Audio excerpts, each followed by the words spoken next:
Fala pessoal, tudo bem com vocês? Bora falar do Grêmio que encara o Caxias na semifinal do Gauchão neste sábado com o Kaique titular, o Marquezinho tá fora, o Jeromel será que joga? Vamos falar do jogo? Chega mais, eu sou o Chico Garcia, inscreva-se no canal e vamos juntos!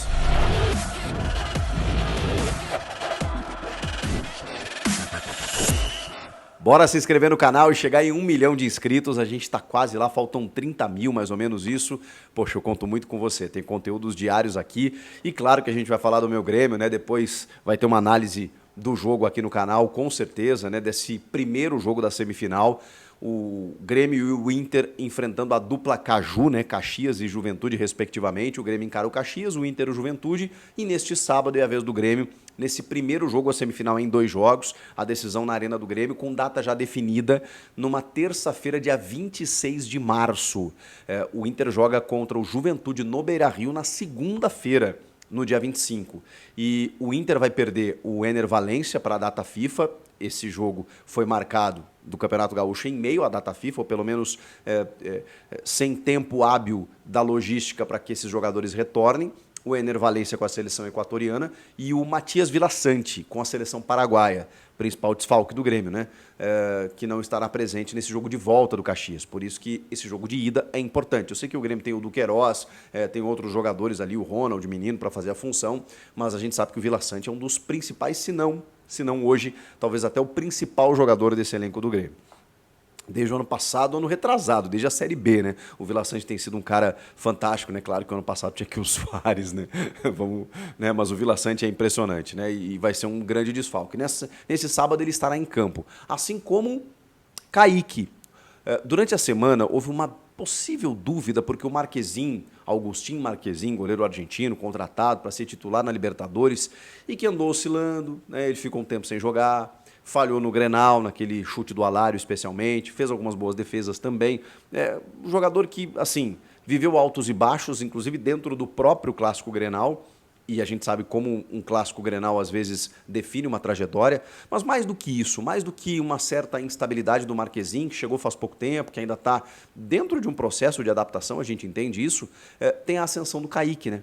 O Kaique, que é um cara que se identificou muito rápido com o Grêmio, um cara muito carismático, né? Caiu nas graças da torcida, nunca deixou de dar conta do recado, mesmo quando toma gols, você não vê falha do Kaique, né? Você percebe que, bom, era um gol que, enfim, qualquer goleiro tomaria.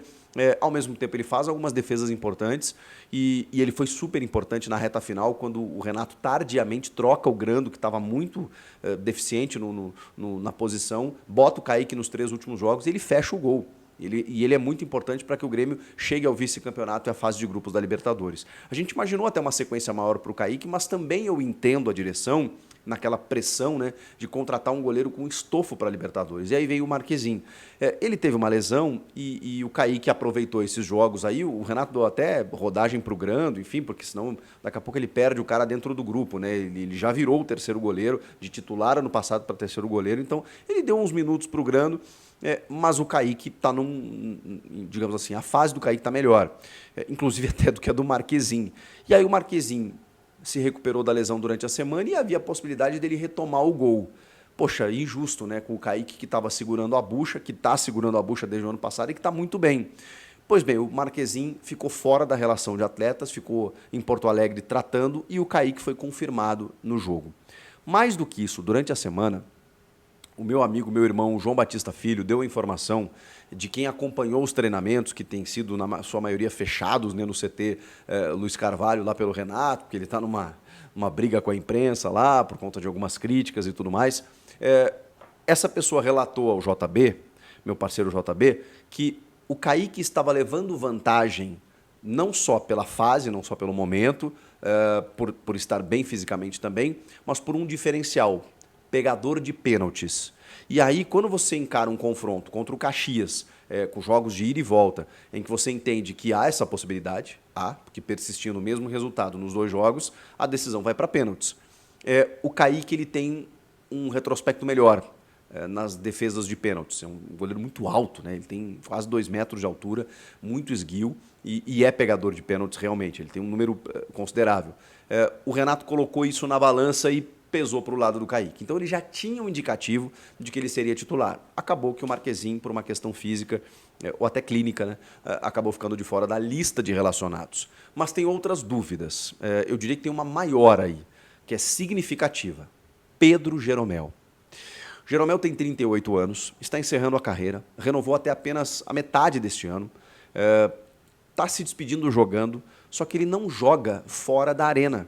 O Renato não coloca o Jeromel fora de um estádio que ele conhece, de um gramado que ele conhece, para que ele não seja, digamos assim, surpreendido por uma questão adversa e tenha dificuldades no jogo. Ele está realmente no seu encerramento de ciclo de uma carreira exitosa. Então, o Renato tem a sensibilidade de botar o Jeromel, especialmente fazendo dupla com o Kahneman, especialmente nos jogos em Porto Alegre.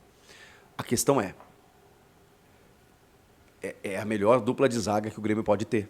Até porque o Gustavo Martins, que eu considero um baita zagueiro, não recebe tantas oportunidades assim e até está com uma lesão, um trauma no pé, acabou ficando de fora também da lista de relacionados. Então, se não jogar o Jeromel, é o Rodrigo Eli, que tem apresentado algumas dificuldades, que não tem sido necessariamente um cara, assim, digamos que a gente possa confiar. Inclusive jogou o Grenal no Beira-Rio. O Jeromel não joga fora da arena. E eu entendo você, ainda mais quando vai enfrentar o Inter, né, você precisar, né, de jogadores mais ágeis, né, na defesa. Eu não sei se necessariamente seria o Rodrigo Eli. Então, eu prezaria pela qualidade nesse jogo contra o Caxias. Por mais dificuldades que o Jeromel e o Kahneman possam ter, os dois se entendem no olhar. Os dois se entendem no movimento, na respiração. É uma decisão, eles não são a mesma criança de 5, 6, 7 anos atrás, obviamente não, mas ainda são, talvez a melhor dupla de zaga da história do Grêmio. É isso que nós estamos vendo terminar, porque tudo termina, enfim, na vida, não tem muito o que fazer. Mas eu ainda confiaria neles, especialmente pelo momento e pela circunstância. Resta saber o que o Renato vai fazer. O Jeromel está relacionado, será que ele vai ser titular? Não sei. João Pedro na direita, Mike na esquerda, que se recuperou também, chegou a sofrer uma lesãozinha, né? Sentiu um desconforto no jogo contra o Brasil de Pelotas, o Reinaldo ainda não está recuperado. Meio de campo com Vila Sante, PP, Cristaldo, PP que está devendo e o Duqueiroz está voando, então essa é uma questão para a gente ficar de olho. Gustavo Nunes, Pavon e Diego Costa. Do meio para frente o Grêmio está muito bem ajustado, esses três jogadores de frente vão criar muitas oportunidades de gol e é óbvio que é um Grêmio muito diferente daquele que perdeu para o Caxias na primeira rodada do Campeonato Gaúcho, de virada fora de casa. Não dá nem para comparar. O Caxias enfraqueceu, o Caxias deu uma